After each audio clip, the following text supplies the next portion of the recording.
जय हिंद फ्रेंड्स। तो आज के इस इम्पॉर्टेंट वीडियो में आप लोग देखेंगे कि जो आपकी सब्जेक्ट है ज्योग्राफी की, ठीक है। तो जो आपकी सब्जेक्ट ज्योग्राफी की है बीए थर्ड सेमेस्टर में, मैंने उसकी क्लास अभी नहीं स्टार्ट की है, तो आज से इसकी क्लास जो है आप लोगों की स्टार्ट होती है। तो देख लीजिए यहाँ पे जो आपका लघुत्तरीय प्रश्न है, ठीक है। मैं यहाँ पे लघुत्तरीय प्रश्न से स्टार्ट करता हूँ, क्योंकि जो लघुत्तरीय प्रश्न के अगर स्टार्ट करूँगा तो जो भी आपके अति लघुत्तरीय होंगे वो तो इसमें कवर ही हो जाएंगे, है कि नहीं। ठीक है, तो कमेंट सेक्शन में आप कमेंट करके जरूर बताइएगा कि लघुत्तरीय से सही रहेगा या फिर नहीं सही रहेगा। क्योंकि लघुत्तरीय मेरे हिसाब से अगर लघुत्तरीय स्टार्ट करूँगा तो जो आपके छोटे क्वेश्चन हैं वो तो इजली से उसमें लांग में आ ही जाएंगे, ठीक है। तो ये आपका जो पेपर है वो कौन सा है, environment, disaster management and climate change, ठीक है।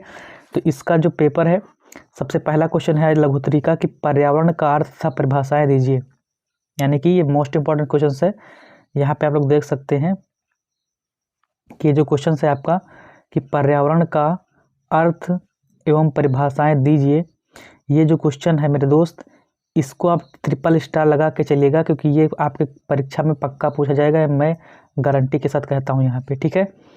तो इसको आप लोग ज़रूर पढ़ लीजिएगा। तो यहाँ पे आप लोग देखिए क्या लिखा हुआ है कि पर्यावरण का अभिप्राय हमारे चारों ओर पाए जाने वाले, यानी कि हम पर्यावरण का अर्थ ही होता है कि परिधन आवरण, परि का मतलब होता है चारों ओर, आवरण का मतलब ढकाव या कि घिराव।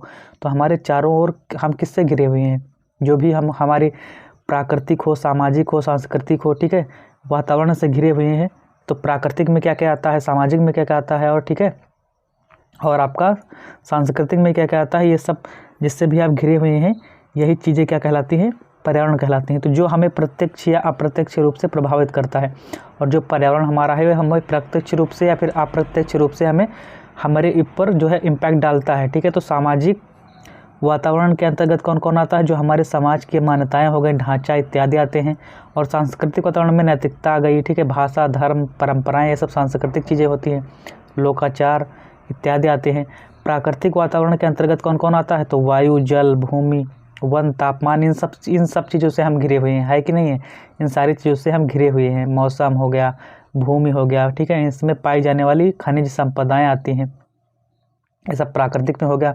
प्रकृति के इन विभिन्न अवयवों में प्राकृतिक रूप से स्वतः ही एक संतुलन होता है, इनमें सब में स्वतः संतुलन होता है। लेकिन क्या होता है कि प्रकृति के इन विभिन्न अवयवों में जो है संतुलन तो पाया जाता है, लेकिन भी यहाँ पे कुछ है क्या कि परंतु इस जो है जिज्ञासु एवं विकासोन्मुख मानव ने, यानी कि जो मानव है वो जिज्ञासु है और विकासोन्मुख है, यानी कि विकास की ओर उन्मुख है, और जिज्ञासु मानव है, उस मानव ने वैज्ञानिक एवं प्रौद्योगिक गतियों के कारण इस संतुलन को बिगाड़ कर, ठीक है, मानव ऐसा होता जा रहा है कि खुद ही देखो मानव क्या करेगा एक दिन कि खुद ही जो है सारी चीज़ें में जिज्ञासु के कारण, जिज्ञासुवश जो है उसकी इच्छा है, उसके कारण क्या करेगा कि अपने ही कारण जो है वो बीमारियां खड़ी करके और खुद ही अपनी जाति को नष्ट कर लेगा, ठीक है। तो ये चीज़ हो गई कि बिगाड़ कर अपने खुद तो नष्ट होगा ही, साथ में जितने भी जानवर हैं बेचारों का क्या दोष है, जितने जानवर हो गए ये सबको ले डूबेगा, ठीक है। धीरे धीरे देखिएगा आप लोग। तो यहाँ पे जो है कि अपने पर्यावरण को स्वयं प्रदूषित कर दिया है, और अपने सामने एक अनेक बीमारियां एवं समस्याओं को खड़ा कर लिया है, ठीक है। ये हम नहीं कह रहे हैं, ये आपके भूगोलवेत्ता जी कह रहे हैं, ठीक है। लेकिन मैं भी कह रहा हूँ, क्या ये बात सही है। पर्यावरण जो है वह सब कुछ है जो प्राणी को चारों ओर से घेरे हुए है और उसे प्रत्यक्ष या परोक्ष रूप से प्रभावित कर रहा है पर्यावरण हमारा, ठीक है। पर्यावरण जो है उन समस्त बाहरी दशाओं, ये जो है मेन डिफिनीशन है इसकी, कि पर्यावरण जो है उन सभी बाहरी दशाओं, बाहर की जो दशाएं होती हैं, प्रभावों का योग है जो प्राणी के जीवन और विकास पर प्रभाव डालता है। जो पर्यावरण है हमारा, प्राणी का जीवन हो चाहे उसका विकास, डेवलपमेंट हो, उस पर कोई ना कोई इम्पैक्ट जरूर डालता है, कोई ना कोई प्रभाव जरूर डालता है, ठीक है। मानव जीवन बहुत सी दशाओं एवं प्रभावों का योग है, ये मेन डिफिनेशन हो गई, ये आप लिख सकते हैं पर्यावरण के बारे में, ठीक है। बाकी आप जितना चाहें उतना लिख सकते हैं। अब जो है आगे क्या लिखा हुआ है कि इनमें से कुछ प्रभाव व दशाएं प्राकृतिक होती हैं, जैसे कि वायु, जल, तापमान, मौसम, भूमि की बनावट, वन, खनिज संपदा, ये सब प्राकृतिक चीज़ें हो गई। कुछ दशाएं सामाजिक हैं, जैसे कि सामाजिक ढांचा, सामाजिक संस्थाएं, समूह रीतियाँ और लोकाचार, आविष्कार, ठीक है। इन सभी प्राकृतिक, सामाजिक एवं तथा सांस्कृतिक दशाओं की संपूर्णता ही पर्यावरण होती है। संपूर्ण पर्यावरण को दो भागों में विभाजित किया जा सकता है, एक होता प्राकृतिक पर्यावरण, एक होता सामाजिक सांस्कृतिक पर्यावरण। ठीक है, अब देखते हैं कि ये चूंकि ये लघुत्तरी का क्वेश्चन है तो अब इसके में प्राकृतिक पर्यावरण और सामाजिक सांस्कृतिक पर्यावरण जो है इसकी डिफिनेशंस लिखने की कोई ज़रूरत नहीं है। अब यहाँ पे देख लेते हैं कि पर्यावरण का अर्थ क्या है और पर्यावरण की कुछ परिभाषा देख लेते हैं। ठीक है, तो परिभाषाएं तो हो गई, अब देख लेते हैं कि पर्यावरण का अर्थ क्या है। तो पर्यावरण दो शब्दों से मिलकर बना है, परिधन आवरण यानी कि ढकना। पर्यावरण से अभिप्राय है कि वो सब कुछ जो हमारे चारों ओर से ढकता है। ठीक है, सारी चीज़ें क्या होती है, पर्यावरण के अंतर्गत आती हैं। पर्यावरण शब्द बहुत ही व्यापक है, इसमें न केवल प्राकृतिक संसाधन अपितु सामाजिक हो, राजनीतिक हो, आर्थिक हो एवं वैज्ञानिक परिवेशों का समावेश है। इस शब्द को किसी एक परिभाषा में बांधना काफ़ी कठिन है, यानी कि इस जो है पर्यावरण शब्द को केवल हमें एक परिभाषा में अगर बांध दें तो ये चीज़ अच्छी नहीं रहेगी, क्योंकि पर्यावरण के बहुत सारे अर्थ निकलते हैं। ठीक है मेरे दोस्त, इसके व्यापक स्वरूप के अनुरूप ही इसकी विभिन्न परिभाषाएं हैं। इनमें से कुछ महत्वपूर्ण परिभाषाएं निम्नलिखित हैं, कुछ परिभाषाएं देख लेते हैं। सबसे पहला जो परिभाषा है क्या लिखी हुई है, 5 परिभाषाएं हैं, इनमें से कुछ भी आप लोग लिख सकते हैं। कोई 2-3 परिभाषाएं अगर आप लिख लेंगे तो उतने में ही आपका काम चल जाएगा। उन समस्त बाह्य परिस्थितियों का योग पर्यावरण कहलाता है।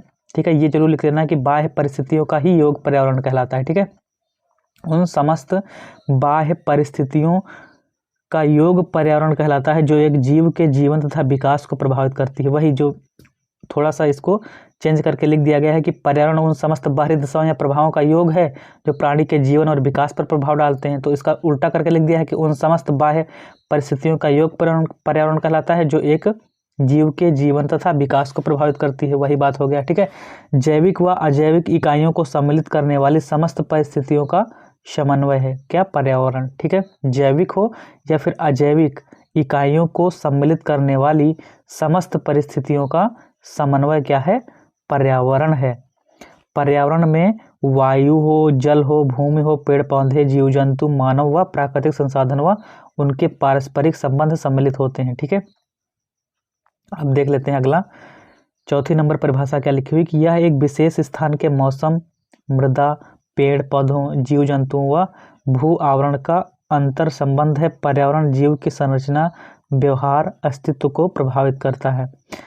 फिर है पर्यावरण की परिभाषा क्या है कि यह भौतिक, भौगोलिक, जैविक हो, सामाजिक हो, सांस्कृतिक हो तथा राजनीतिक परिस्थितियों का परिवेश है जिसमें एक व्यक्ति या जीव रहता है और परिवेश जीव की संरचना व अस्तित्व को निर्धारित करता है। तो ये 4-5 परिभाषाएं दी गई हैं, अगर आप इनमें से जो भी अच्छी लगे वो आप लिख सकते हैं। ठीक है, अब चलते हैं कि अगला जो है पर्यावरण की संरचना कौन कौन सी होती है। तो पर्यावरण की संरचना मेरे दोस्त 2 वर्गों में पर्यावरण की संरचना को बांटा गया है, एक होता है अजैविक, एक होता है जैविक। ठीक है, जैविक घटक और अजैविक घटक। ठीक है, तो इनमें से जैविक घटक कौन से हैं, अजैविक घटक कौन से हैं, ये आपको देख लेना है। तो इस वर्ग में निर्जीव घटक, जैसे कि अजैविक में कौन कौन से आते हैं, देखिए जैविक मतलब जिनके अंदर जीव हो। ठीक है, यानी कि जिसके अंदर जीवन हो, और अजैविक का मतलब जिसके अंदर जीवन ना हो।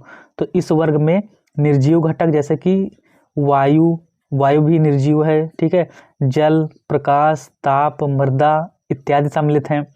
और फिर जैविक में यह पर्यावरण के सजीव घटक होते हैं। जैविक का मतलब जिसके अंदर जीवन हो। ठीक है, इसमें वनस्पतियाँ हो गई, जीव व सूक्ष्म जीव।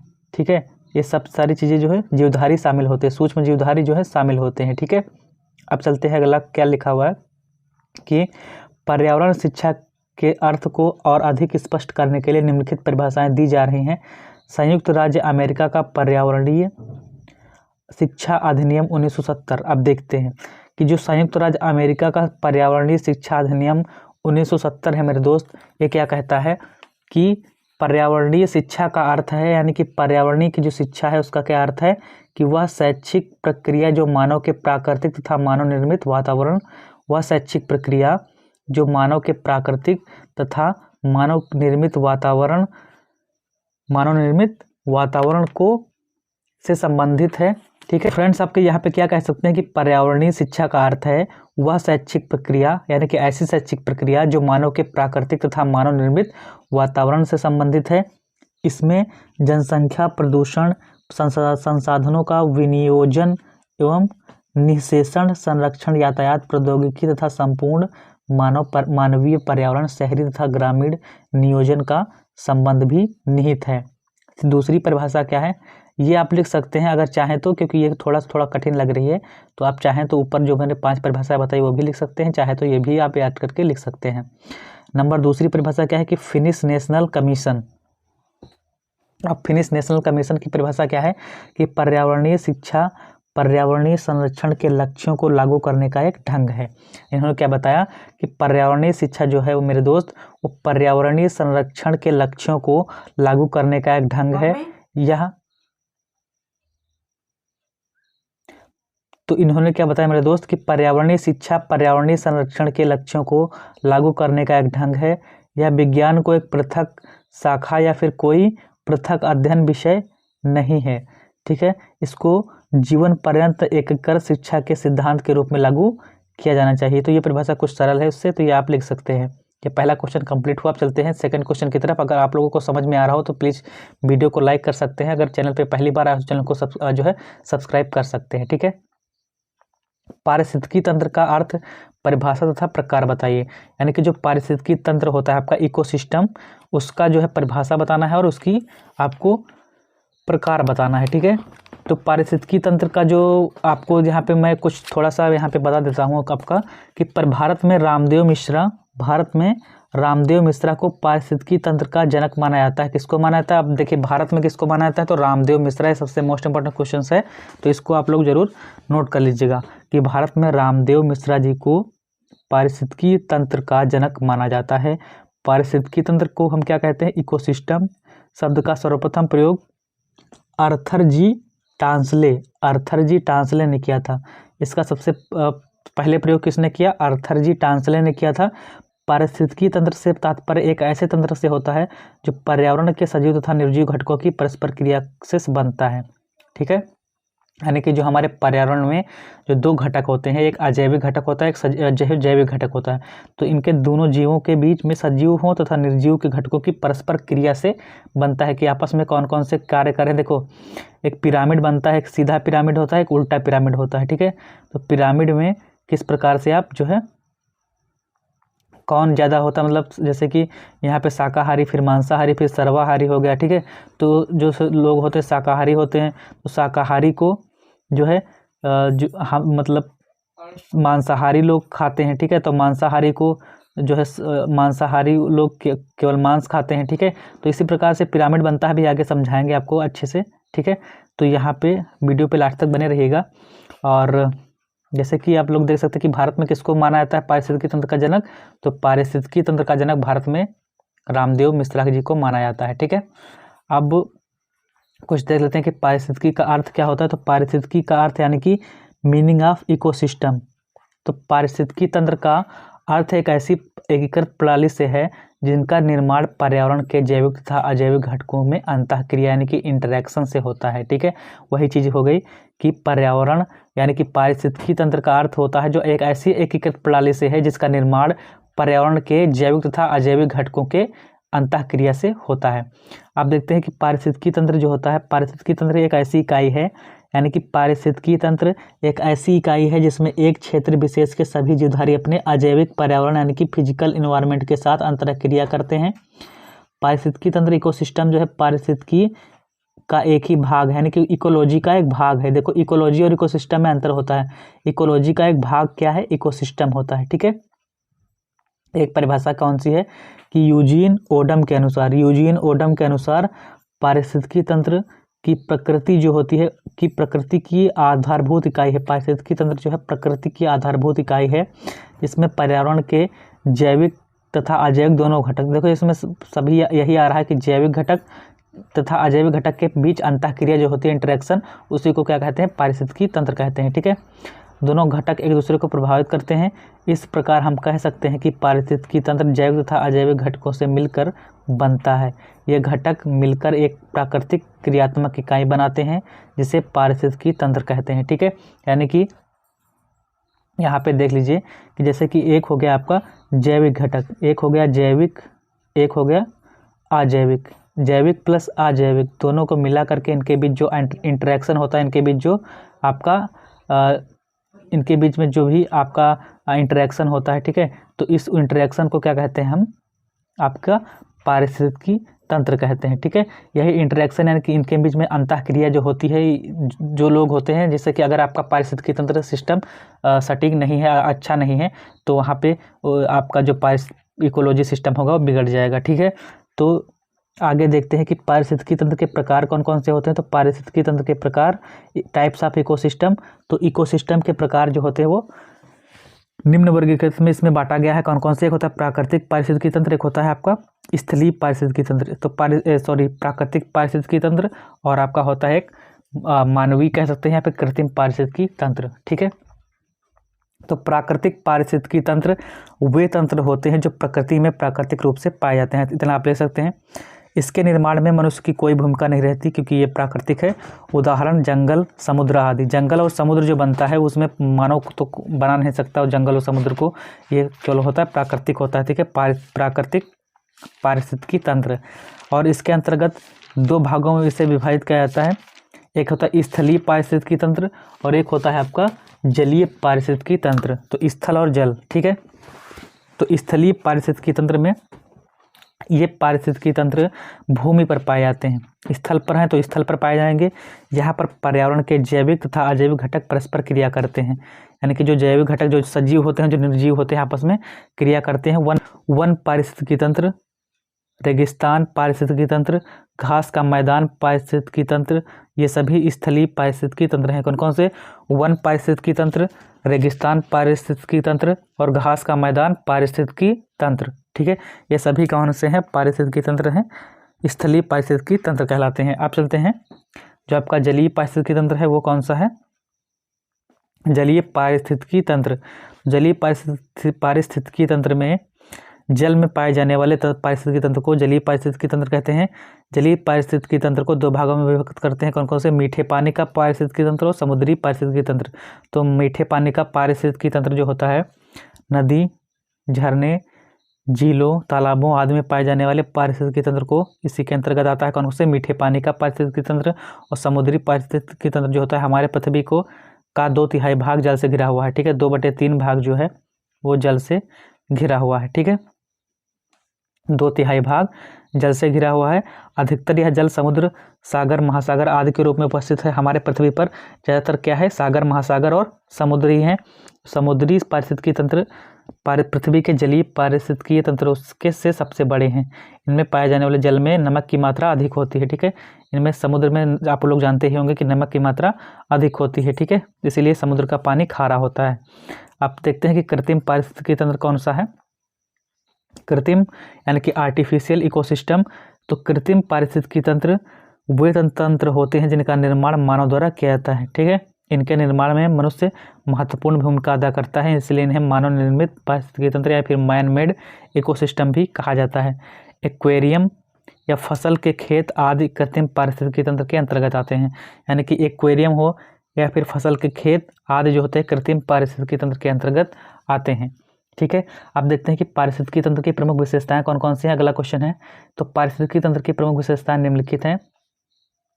पहला क्या है कि पारिस्थितिकी तंत्र जो है उस जैविक होता है और अजैविक संगठकों से बना होता है, और दूसरा है ये, और पहला कौन सा है कि पारिस्थितिकी तंत्र पारिस्थितिकी जो है अध्ययन की मूलभूत इकाई होती है। तीसरा है कि जैविक व अजैविक संगठकों में अंतरक्रियाएं होती हैं, जैसे कि मैंने अभी बताया कि दोनों में जैविक और अजैविक संगठक होते हैं, उनके बीच में जो अंतःक्रिया होती है वही क्या होता है? पारिस्थितिकी तंत्र होता है। जैविक संगठक के जीवों में भी अंतर प्रक्रियाएं होती हैं। पारिस्थितिकी तंत्र में शोषण में स्थिति क्रियाविधि के कारण स्थिरता व संतुलन बना रहता है। प्रवण पारिस्थितिकी तंत्र में जीवों में विविधता अधिक होती है तथा तंत्र में मानव का अधिक हस्तक्षेप होने पर अस्थिरता उत्पन्न होती है। अगर मानव उसमें हस्तक्षेप करेगा तो क्या होगा? अस्थिरता उत्पन्न होगी। प्रत्येक पारिस्थितिकी तंत्र में अंतःनिर्मित स्वतः नियंत्रण क्रियाविधि होती है, जिससे तंत्र में परिवर्तन का प्रति संतुलन स्थापित हो पा जाता है। ठीक है, यानी कि प्रत्येक पारिस्थितिकी तंत्र में क्या होता है? अंतःनिर्मित स्वतः नियंत्रण की क्रियाविधि होती रहती है। अंतःनिर्मित यानी कि जो अंदर निर्मित होते हैं, अंतःनिर्मित स्वतः नियंत्रण की क्रियाविधि होती है, जिससे तंत्र में परिवर्तन का प्रति जो है संतुलन स्थापित हो जाता है।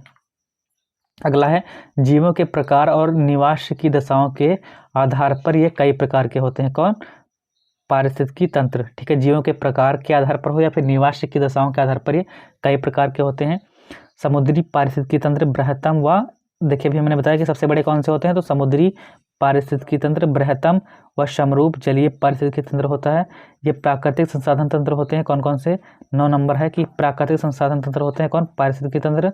और अगला है जो इसका लास्ट है 10 नंबर, 10 नंबर लास्ट नहीं है, इसके आगे 30 नंबर तक, तो इसमें से आप जो है 10 नंबर तक देख लीजिएगा। मैं यानी कि 13 मैंने जो है यहाँ पे लिखाए हैं, तो 13 में से आप जो है 10 या फिर 8-9 याद कर सकते हो, ठीक है। तो प्रत्येक पारिस्थितिकी तंत्र संबंधित क्षेत्र के समस्त जीवों में भौतिक व पर्यावरण का प्रतिनिधित्व करता है। इसमें कार्यशीलता ऊर्जा प्रवाह पर निर्भर करती है। इसमें स्व उत्पादकता होती है, यानी कि स्व उत्पादकता का मतलब होता है कि जो है इसमें उत्पादकता जो है तो स्वतः होती है, ठीक है। इसके विकास व वृद्धि में अनुक्रम पाया जाता है, ठीक है। इतने हो गए आपके जो है पारिस्थितिकी तंत्र के जो है यहाँ पे पारिस्थितिकी तंत्र की प्रमुख विशेषताएं हो गई, ठीक। तो फ्रेंड्स आज की वीडियो में इतना ही, मिलते हैं अगले वीडियो में, तब तक के लिए जय हिंद जय भारत।